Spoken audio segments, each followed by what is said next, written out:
Let's start the story. Once upon a time, long, long ago, there is a king named Mahabisha. Maha means great, and Bisha is his name. A great king. He ruled vast lands. He performed 1000 Ashwamedha yagas and 1000 Rajasuya yagas. I'll explain Ashwamedha Yaga and Rajasuya Yaga later in the story because, as I said, Mahabharata covers everything. So I don't have to like, they will, I'll get an opportunity to tell you what those yagas are. But right now, you know, he did these, like, he established himself by doing these yagas. Ashwamedha Yaga, you send a horse, and however long the horse traverses in a year, is all you claim that land to be yours, and if anybody questions you, you defeat them in a war. And that's how he did thousands of them. He basically captured most of the land, and then after that, he also became a raja rishi, which means he attained higher level of consciousness through meditation. And um, and he got, once he died, he got access to the heavens with his own body. I mean, this guy is basically next in line for Indra. Indra is the king of the heavens, and usually it is a title bestowed upon a. I mean, anybody, any of the beings in the 14 worlds could become Indra, and usually humans could do that too. And Indra is basically controls the, like, I'll get more deeper into it, but he controls the heavens, he controls all the elemental gods, the planetary gods, our internal gods. And this is a very valuable position. And it's and Bisha is right up there in the in line for the throne. And so he is pretty much hanging out in the heavens, waiting for his time to take over. And one day, he was present in the court of Brahma, the creator, and all the celestials are there. They're all worshipping Brahma. And Ganga, goddess of water, um, comes there. Um, and when she arrives, a gust of wind blows and displaces her garment and reveals her thigh. And everybody looks down because they don't want to look at her in that position. Out of respect, they bow their head. But Bisha continues to gaze her, and this disturbs Brahma. And Brahma says, you haven't lost your humanly desires yet, so you need to go back and reborn in human through a human vagina, and and enjoy the worldly desires, and figure out a way to get rid of them and come back. So he basically curses him to be born as a human. So Bisha doesn't know what to do. He's shocked. The only thing he can do is he thinks quickly, like, how can I have the best life in the world? And then he realizes King Pratipa is the biggest king at this time.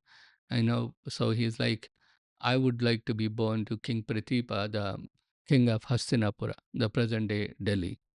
So Brahma grants him that wish, and Mahabisha is born to King Pratipa and his wife Sunanda as Shantanu. That's his name on the earth.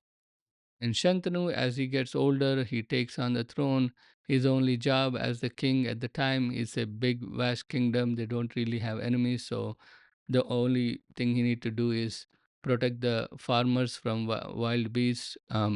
So he's pretty much, he's hunting all the time. He loves hunting. His kingdom is vast. He's ruling the entire world as far as is concerned. There is no threat of attacks. So he's enjoying his favorite pastime of hunting. Farmers need help. He's there and he's having fun. Instead of sending army, he would go and hunt by himself. Ganga, who saw what happened and kind of feels bad that Mahabisha lost his position because of her. And through that sorrow, she also feels love for him and a desire for him. Decides she would, you know, come and take care of him in the earth, and help him resolve his desires. So she comes down to earth. And by now, Pratipa, Shantanu is the king. He took over the kingdom. Pratipa is retired. He's a Rajarishi. He's sitting on the banks of Yamuna, um, and he's meditating. He gave up his kingdom, and Ganga comes and sits on his right thigh. A man's right thigh is reserved for his daughter or daughter-in-law, while the left thigh is for his wife. Since she sat on his right thigh, he realizes she doesn't desire him, but she desires his son. And he opens his eyes. She looks at him and says, I need your permission to marry your son. And he grants it to her to marry his son. And Shantanu, one day while he's hunting at the banks of Ganga, Ganga herself shows up. Beautiful woman. He's already been, attracted to her. Shantanu immediately falls in love with her and asks her to marry him. She agrees, but with one condition. He cannot question her actions, no matter what. The day he stops her from acting on her free will, she will leave him at once. And Shantanu eagerly agrees to this condition. He doesn't know what's coming. Shantanu and Ganga get married. They have their first child. Shantanu is happy. He's ready to celebrate. Ganga, as soon as the baby is born, takes him, a boy, takes him straight to the water, river Ganga, and drops him right there, kills him. He drowned him in water. This shocks Shantanu, but remember, he cannot question her. So he bites his lip and continues on with his life with her, enjoying. They have six more kids, seven kids. She kills them all. He's not allowed to question her, so he doesn't question her. Then the eighth kid is born. Now Shantanu is in turmoil. He's like, how long is this going to go on? His desire on her is gone. So he goes and questions her. He's like, no, you got to stop. You can't kill my offsprings. I need a successor. And she says, remember the promise you made? You will not stop me from exercising my free will. And today you did. It's time for me to leave. And then she's like, but you have a right to know why I killed seven of your kids. So Ganga tells him what happened. While Ganga was en route to find Shantanu on the earth and marry him, she ran into eight Vasus. They're part of the 33 types of gods mentioned in Hinduism. I couldn't find too many details because, as I said, a lot of our literature is destroyed. But from what I gathered, is that they're attendants at Vishnu's world, Vaikuntham. And they came to earth on vacation, and out of boredom, they steal a cow belonging to the sage Vasishta. And Vasishta gets upset because cows are a very integral part of a ashrama life.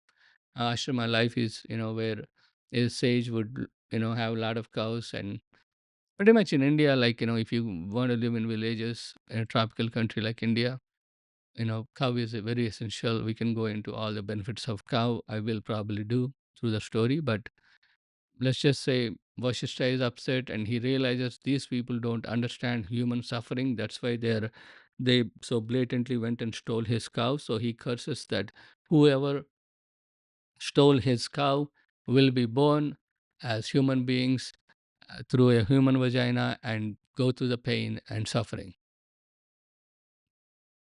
And these guys, when they realize they messed up, they don't want to live as humans. So they're like, how do we get rid of this curse? How can we, not suffer as humans? And they come up with the idea that whoever they're born to, they will ask them to kill them. So they are looking to find a mother who will free them of that life as soon as they're born. And when they see Ganga and they look sad, Ganga asks them, like, what's up? What's going on? And they tell her their problem. They got cursed and now they don't know what to do. and if she could do anything to help him. And Ganga says, "Hey, well, I'm going to go down to the earth and get married, and I might have some kids, so you guys can be born to me, and I'll kill you as soon as you're born. I'll do this favor to you." So they make the deal, and that's how she was killing all the seven, and now the eighth one, Prabhasa, the main culprit who stole the cow, and by his karma, he is has to survive on this planet, because Shantanu stopped Ganga from killing him, and now he will suffer. I'm telling you, this guy, the kid that she saved, his name is Devavrata. Later on, he will be known as Bhishma. He suffered more than any other character in the story. Coming back to the story, Ganga explains this to Shantanu and why she killed, their offsprings. She's like, okay, now that you stabbed me, I'm not going to kill the eighth kid. He's going to live the entire life and pay back for all the deeds, pay back for the curse. But as a mom, she's like, it's my duty to raise him till he's 16. So she's like, I'm going to take him with me, and then I'll return him to you, back to you when he's 16.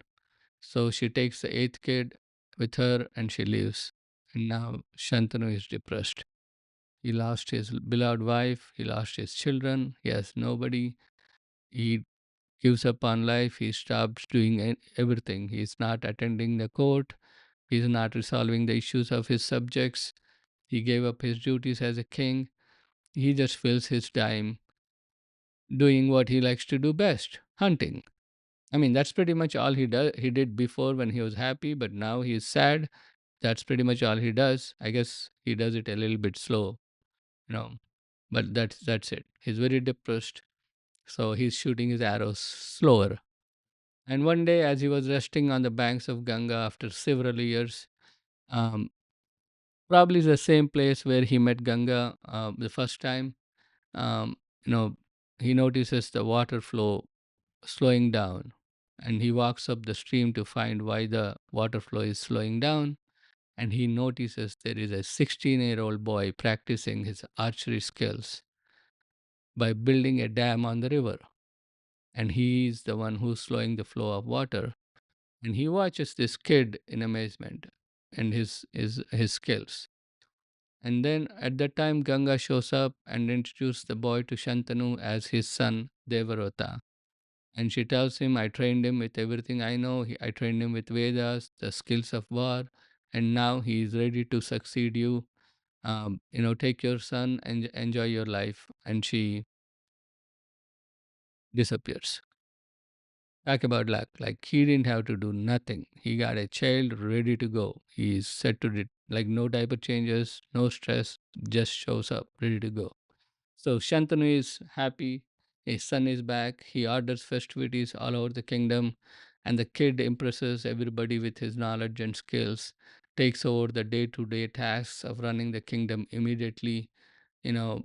And Shantanu happily leaves all the responsibilities to his 16-year-old son and gets back to doing what he likes to do, hunting.